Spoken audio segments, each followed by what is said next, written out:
Bonjour à tous, aujourd'hui je fais cette vidéo parce que j'ai décidé de vous parler du roman que j'ai publié il y a maintenant quelques mois, enfin presque un an, qui s'appelle Les Incognitos, le traquenard, qui est disponible du coup sur les éditions du net, Amazon, Kindle, surtout en ligne en fait. Donc voilà, c'est un roman qui fait 460 pages à peu près. Je vais rapidement expliquer de quoi ça parle, donc le synopsis, tout ça. Je suis désolée, sur l'exemple que je montre, il est un petit peu abîmé parce qu'il a un petit peu servi. Euh, voilà, et puis en fait, après avoir fait ça, je vais vous donner le témoignage en fait d'une lectrice que j'ai eue qui a adoré mon roman. Donc voilà, un témoignage assez complet, quand même, je pense. Et en fait, j'ai plusieurs témoignages, donc je ferai plusieurs vidéos avec ces témoignages-là, donc de lecteurs, lectrices qui ont apprécié mon roman. Pour commencer, je vais parler évidemment de ce roman, de quoi il parle, de quoi il traite plutôt. Donc euh, pour rester assez simple, on va dire que ça se passe en 2038. Donc c'est un roman de science-fiction, action, plus un roman d'anticipation d'ailleurs, dans l'enquête, dans le suspense, tout ça. Donc c'est un roman qui se passe en 2038, dans une période, un contexte, on va dire, politique, géopolitique, économique, social, assez troublé. Voilà, où des hackers, en fait, il existe un réseau de hackers qui fait un peu, enfin, ils font un peu leur loi, en fait, dans cette société française, parce que le début du roman se passe quand même en France, la fin aussi d'ailleurs, mais bon, c'est un roman qui bouge assez, qui amène à voyager, à découvrir d'autres pays et tout. Voilà, donc ça se passe en France et cette France de 2038 justement est assez troublée par le réseau de hackers. Et donc pour amener une sorte de d'équilibre, on va dire, il y a un réseau de résistance qui naît, qui est déjà né depuis longtemps en fait. Dans le roman, c'est expliqué que c'est né depuis un petit moment, mais voilà, l'héroïne en fait atterrit dans ce réseau de résistance un peu par hasard. Je vais pas forcément, enfin voilà, je vais pas expliquer pourquoi, je veux pas non plus spoiler le début du roman. Elle atterrit là avec un instructeur chargé de protection, chargé aussi de former des agents secrets. Ce nouveau réseau s'appelle les Incognitos, chargé de lutter contre le réseau de hackers en France, à l'étranger, dans le monde entier, et voilà. Donc ça va amener en fait sur différentes enquêtes. Mais pour rester global, ça se passe en 2038, dans une période politique, géopolitique, économique, sociale, relativement troublée, avec des pactes frauduleux, avec des attentats, avec des trafics monétaires qui sont pas vraiment très clarifiés, on va dire, du trafic, voilà, du trafic un peu en tout genre, hein. Voilà, donc ce roman, il fait, comme j'ai dit, 460 pages. J'ai commencé à l'écrire personnellement, j'avais 17 ans. Après, bon, j'étais dans les études, donc j'ai pas eu le temps d'y consacrer plus de temps. Quand j'ai repris ce roman, j'avais les trois quarts du bouquin qui étaient déjà écrits, donc dans ma tête, le scénario était fait, j'avais la fin aussi. J'ai surtout retravaillé ensuite pendant plus d'un an sur l'écriture, la réécriture, la formulation de certaines phrases, de certains dialogues. Il y a pas mal d'humour, c'est de l'humour cynique en fait dans ce roman. Avant de passer au témoignage, du coup j'essaye d'en parler un petit peu, mais en fait parler de son ouvrage, quand on est soi-même écrivain, donc quand on a écrit ce livre, c'est quelque chose qui est relativement compliqué, c'est un exercice qui est compliqué, euh, que j'apprends clairement, hein, que j'apprends à faire. Donc voilà, ne soyez pas trop critiques, n'ayez pas trop de comment dire, ne jugez pas trop mon discours là qui est un petit peu comment dire instinctif, hein, je parle comme ça vient. Là-dessus en tout cas j'ai rien préparé. Euh, Ensuite je vais passer maintenant du coup au témoignage. Donc c'est une amie à moi, elle s'appelle Mélanie. Et c'est pas une grande lectrice, elle est plutôt matheuse. Les maths, c'est son truc. Elle est plutôt matheuse. Elle lit quand ça la passionne et elle m'a dit, elle lit surtout quand elle a un univers qui la captive et auquel se raccrocher. Ses premiers mots ont été, bah voilà, en fait, j'ai commencé ton livre et j'arrivais plus à en décrocher. Voilà. Donc, du coup, en fait, j'ai passé pas mal de temps au téléphone avec elle pour lui poser des questions, pour savoir ce qu'elle avait apprécié, tout ça. Et puis en fait, elle m'a parlé spontanément de presque tout. Donc il a fallu que je fasse un tri parce que sinon ce témoignage, en fait, il aurait duré il durerait un peu trop longtemps. Mais pour résumer, donc j'ai pris des notes, je m'en cache pas, vous voyez. Pour résumer, je vais vous dire ce qu'elle en a pensé, elle. Voilà, et je pense que dans ses mots à elle, ce sera sûrement mieux que mes mots à moi si je devais parler de mon roman. Ce que j'ai essayé de faire, c'est toujours plus compliqué. On peut pas se juger soi-même, on peut pas être objectif avec soi-même. C'est vraiment quelque chose de très dur. C'est un exercice très dur et c'est un objectif, je pense, de tout écrivain, de tout auteur. Mais c'est quand même très dur de rester objectif, de rester neutre, d'avoir conscience de ses points faibles, de ses points forts, ses qualités, ses défauts, etc. Donc, j'ai plusieurs témoignages. Là, je vais en lire un. Je vais vous faire partager ce témoignage-là. Parce que je pense que aussi, c'est le plus complet. C'est peut-être le plus long, mais c'est le plus complet et c'est le plus détaillé. Voilà. Donc, d'un point de vue général, elle m'a dit que ce roman, donc je cite, hein, donc c'est un bon roman qui est captivant, on a du mal à décrocher de l'histoire, le déroulement de l'enquête est bien mené en parallèle, c'est-à-dire qu'il y a plusieurs enquêtes qui sont menées en parallèle sur le plan de la vie des personnages principaux, et aussi sur le plan de l'enquête, des intrigues en fait, du suspense. Donc il y a vraiment plusieurs enquêtes, et ça c'est vrai qu'elle a eu raison de le faire remarquer, c'est un roman qui a plusieurs enquêtes, qui a plusieurs intrigues, que ce soit au niveau des personnages, de leur vie privée, etc., leurs relations, qu'est-ce qui va se passer, tout ça. Et puis au niveau de la trame même du bouquin, de l'enquête même du scénario, je sais pas si on peut dire ça comme ça, mais au niveau de tout ça, il y a aussi plusieurs enquêtes qui sont bien menées, en tout cas d'après elle. La fin pour elle a été brutale, très inattendue, très brutale, mais pour elle ça a été une bonne surprise. Voilà, quand elle m'a dit le mot brutal, c'est vrai que j'étais un petit peu oui, bon, d'accord, c'est pas la première à me le dire. Mais pour elle, ça a été une très bonne surprise, avec, je cite, l'envie d'en savoir plus et le regret de l'avoir déjà terminé. Donc pour elle, la fin est claire, c'est une fin qui donne réponse à toute question et laisse le lecteur en haleine. Il y a des dénouements multiples et rapides avec quelques interrogations auxquelles on ne répond pas, donc j'y ai pas répondu, d'après elle, mais d'après elle aussi, c'est nécessaire sûrement, et à son sens, pour amorcer le tome 2, et évidemment c'est là qu'elle a quand même raison. Je pouvais pas me permettre de tout régler dans le tome 1, sachant que je suis en train de finaliser le tome 2, quoi. C'était pas... Voilà, il fallait quand même qu'il y ait de l'intrigue, qu'il y ait quand même... Voilà, de l'haleine. Quand elle m'a dit ça, en gros, être tenue en haleine, être captivée par quelque chose, être déçue que ça se finisse déjà, je me suis dit, c'est peut-être un petit peu égoïste, mais j'ai réussi, c'est ce que je voulais faire. Voilà. Autre chose, il y a beaucoup de détails qui lui ont plu. Alors je sais que les détails parfois, enfin moi c'est mon style d'écriture, je mets beaucoup de détails. Je sais que parfois ça peut être rébarbatif, ça peut être long, ça peut être chiant, ça peut être ennuyeux à lire, ennuyant. J'en ai bien conscience.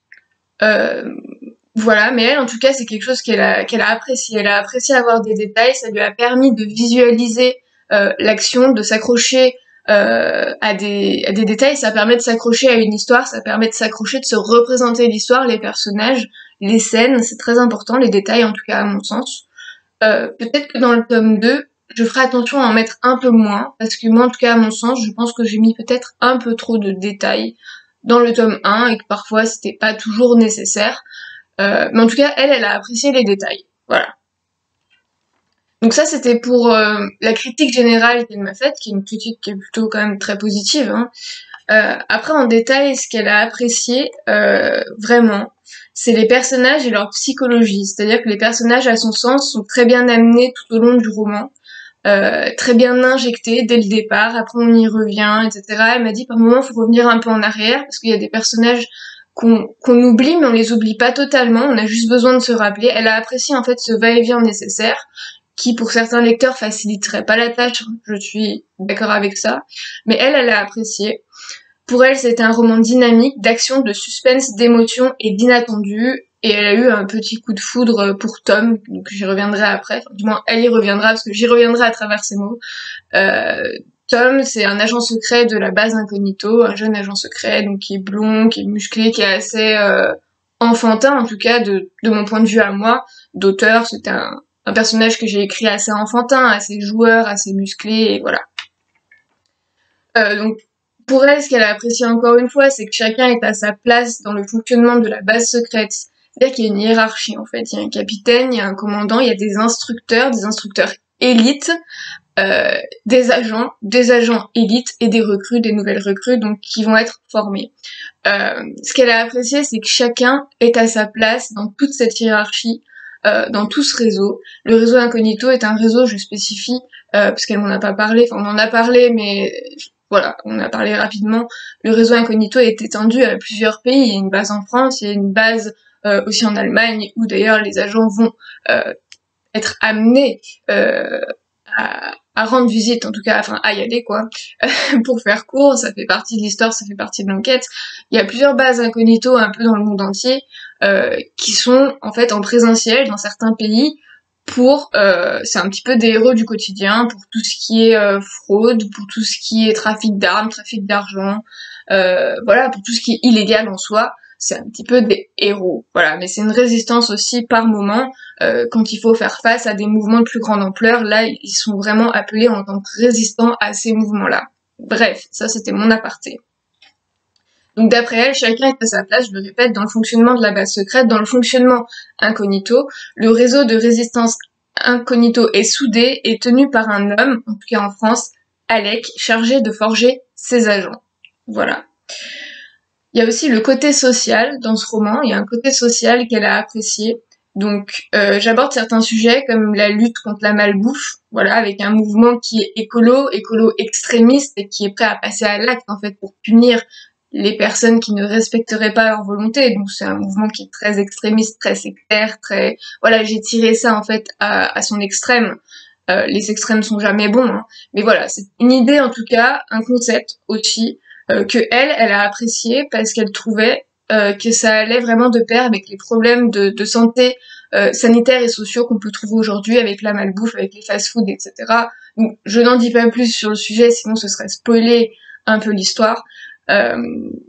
Voilà, en tout cas ce côté-là, donc côté santé, côté social aussi, ils sont amenés à aller dans un pays, donc c'est le Mexique, et puis les agents constatent la misère humaine en fait, mais pas seulement la misère humaine, c'est-à-dire la richesse d'un côté, la misère de l'autre, donc ces fractures sociales que j'ai mis en exergue, que j'ai mis en valeur, avec la présence de la mafia aussi au Mexique et sur le territoire. C'est quelque chose, je pense que c'est un élément qu'elle a apprécié, enfin, de toute façon elle me l'a dit, mais je lui ai posé la question, est-ce que à ton sens, c'était bien amené, est-ce que c'était bien décrit? Elle m'a répondu oui, parce que finalement c'est une misère sociale qui est existante là-bas, qui est juste, et effectivement on adhère à ça, on accroche à ça, même si c'est triste et c'est un peu malheureux entre guillemets. Elle m'a dit en fait que c'est une forme de vérité que je dépeins, quoi. Et voilà, donc c'est juste et c'est bien écrit d'après elle. Ensuite, pour le détail des personnages, donc elle va vous en parler mieux que moi. En tout cas, je vais en parler à travers ses mots parce que c'est toujours compliqué de détailler, d'expliquer la psychologie de ses propres personnages, des personnages qu'on a écrits. Sachant qu'elle va les voir d'une façon, moi je vais les percevoir d'une autre. Voilà, donc je préfère vous donner son témoignage, de toute façon c'est un peu l'objectif aussi de cette vidéo. Donc pour elle, Alec, on va commencer par Alec, donc c'est un trentenaire qui est professionnel, efficace, donc c'est le gérant de la base Incognito française. C'est un vrai leader d'apparence très froide, mais d'après elle, ce n'est qu'une carapace car au fil des pages, on découvre un Alec au grand cœur et qui préserve parfois d'autorité ou très maladroitement ceux qui l'aiment. Dur, froid, intransigeant.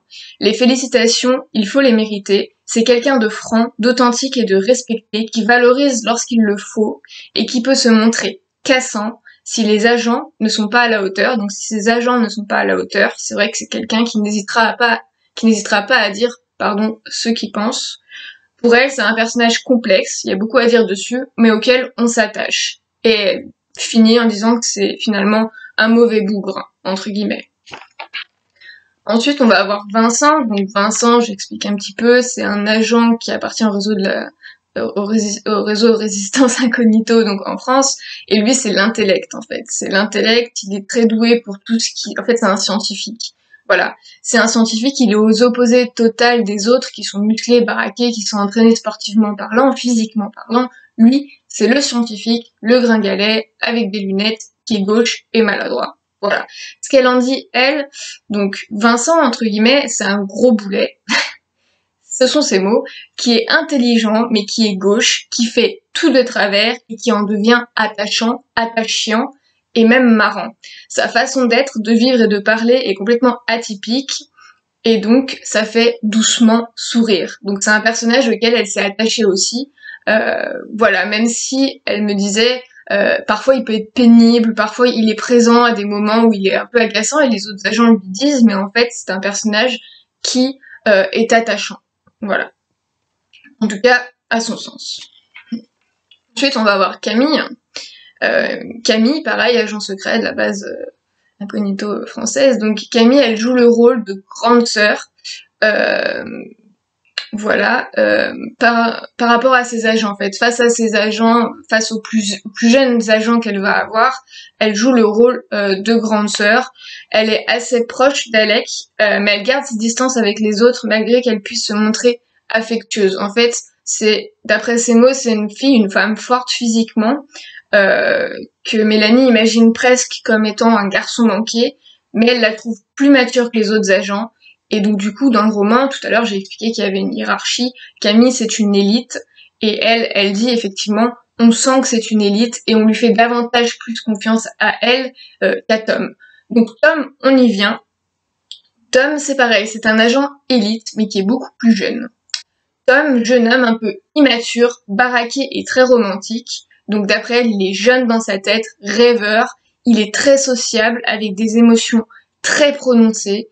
Par rapport à Camille, qui a tendance à garder en elle ses émotions, à ne pas montrer ce qu'elle ressent, à ne pas montrer certaines choses. Camille est quand même très réservée de ce que dit Mélanie, et je suis d'accord avec elle d'ailleurs.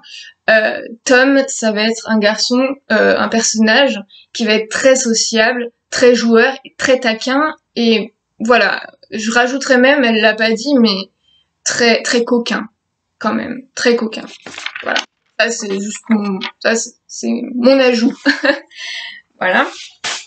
On a bientôt fini parce qu'il reste 3 personnages à détailler. Après, il y en a bien plus dans le roman, mais c'est vraiment les personnages un peu principaux qui font, enfin, les personnages centraux, je veux dire, qui font avancer ce roman, qui font d'ailleurs que ce roman est un sens en fait, a un sens. Donc ensuite, on en vient à Adams. Adams, c'est l'héroïne du roman. Voilà. Elle est souvent nommée par son nom de famille. Elle est souvent nommée par son nom de famille, c'est vrai qu'elle s'appelle Thaïlis, Tal, mais elle est souvent nommée en tant que Adams. C'est une marque de respect à la fois, mais c'est une marque aussi c'est un manque aussi de considération. Quand elle arrive dans la base, c'est Adams. C'est Adams parce qu'il faut qu'elle fasse ses preuves. C'est vrai que cette base, cette résistance est assez dure quand même avec ses agents, et notamment Alec est dur avec Adams. Il est très dur avec elle au départ parce qu'il veut juste qu'elle fasse ses preuves. Donc ce que Mélanie dit, c'est donc c'est une jeune fille quand même qui est sensible, une jeune fille qui est forte mais qui est perçue comme fragile et presque chétive dans ce roman, qui est perçue comme fragile et chétive par les par les grands. Donc par la hiérarchie, par les autres agents qui vont l'entourer, mais que le lecteur ne perçoit pas comme chétive du tout en fait. C'est une fille qui va s'endurcir aux côtés des autres, qui est capable de beaucoup encaisser mine de rien, et ça on lui a pas appris. C'est une fille qui est tenace, elle a un caractère de cochon, toujours d'après Mélanie, mais elle est combative, elle est capable d'affronter le monde sans être forcément et toujours épaulée, donc ça c'est ce qu'elle en pense. C'est que voilà, dans le tome 2, elle espère que Adams, justement l'héroïne, va quand même s'affirmer un peu et dire c'est bon, stop, arrêtez de m'épauler, arrêtez d'être derrière moi, parce que je suis pas aussi faible que j'en ai l'air, et je suis capable de me défendre toute seule. Voilà. Ensuite, on va avoir un autre personnage qui est Max. Max, c'est un instructeur élite aussi, de la base incognito allemande. Voilà. C'est une autre base incognito, un autre fonctionnement, une autre hiérarchie. Je rentre pas plus dans les détails, juste elle, ce qu'elle dit sur le personnage, c'est que c'est un personnage qui est charmeur, protecteur, d'apparence parfaite. Il permet des rebondissements inattendus dans l'enquête. Voilà, donc elle a apprécié le fait que finalement c'est un personnage qui fait avancer d'une façon positive ou négative, je vais pas spoiler, mais il fait avancer l'enquête. Il permet des rebondissements qui sont inattendus dans l'enquête. Il est compatissant et un peu manipulateur quand même. Il n'hésite pas à jouer sur les sentiments des autres personnages et même affecter les sentiments du lecteur, donc de la lectrice là, en l'occurrence, puisqu'elle le dit. Dernier personnage qu'elle et moi on a abordé en fait, c'est Sam. Sam, c'est la femme d'Alec. Voilà. C'est vrai que moi j'ai pas spécialement beaucoup réfléchi en écrivant ce personnage-là parce que je voulais que ce soit un personnage non pas transparent, mais que ce soit un personnage relativement effacé, qui soit présent sans être forcément présent, mais qui a un rôle à jouer quand même relativement important. Et le rôle qu'elle a, effectivement, Mélanie le dit aussi, c'est qu'elle tient Alec. C'est-à-dire qu'Alec, dans ce roman, tient tête à tout le monde. Il fait ce qu'il veut, clairement. C'est quelqu'un de très têtu. Il fait ce qu'il veut. Voilà. Sauf que il tient pas tête à sa femme, et c'est sa femme qui lui tient tête. Et ça, pour moi, c'était important de l'écrire. Et donc c'est ce qu'elle en a pensé aussi finalement sous d'autres formes, peut-être avec d'autres mots. Donc Sam, c'est la femme d'Alec, une femme fatale, donc qu'elle décrit fatale et que je décris fatale aussi d'ailleurs dès les premiers mots, qui est peu causante et qui lui va bien. Voilà, c'est une femme qui parle pas beaucoup et qui va bien à Alec d'après elle, parce qu'Alec il a besoin d'une femme de caractère pour le recadrer, le remettre parfois à sa place. Moi j'ajouterais dans le droit chemin. Sam, d'après elle, c'est une femme intelligente, mais peut-être un peu jalouse de la relation amicale qu'entretiennent Alec et Adams. Parce qu'Alec et Adams vont avoir une très forte relation amicale, j'entends. Et du coup, peut-être, d'après Mélanie, en tout cas, ce que ça met sa femme très mal à l'aise. Donc pour Mélanie, c'est un joli couple. Et elle ne cache pas sa neutralité, parce qu'elle précise qu'elle n'a pas du tout en réalité apprécié ce personnage, le personnage de Sam, mais elle reconnaît que c'est un personnage, que Sam, c'est une femme bien, pour Alex, c'est un beau couple, c'est un joli couple, et qu'en fait, ils vont bien ensemble. Voilà, donc la conclusion est assez rapide, et je crois qu'on a compris. Mélanie a aimé l'histoire, a aimé la trame, le roman, et certaines scènes d'action en particulier qui font un peu suffoquer le lecteur. Voilà, elle a vraiment apprécié. Voilà. Donc, du coup, j'espère que je vais pas parler trop vite parce que c'est un peu mon défaut, et surtout quand on lit, je sais pas, il y a des gens qui ont tendance à avoir du mal aussi à lire en vidéo, enfin, moi j'ai plus tendance à ne pas avoir de mal à lire, mais juste à parler un peu trop vite, quoi.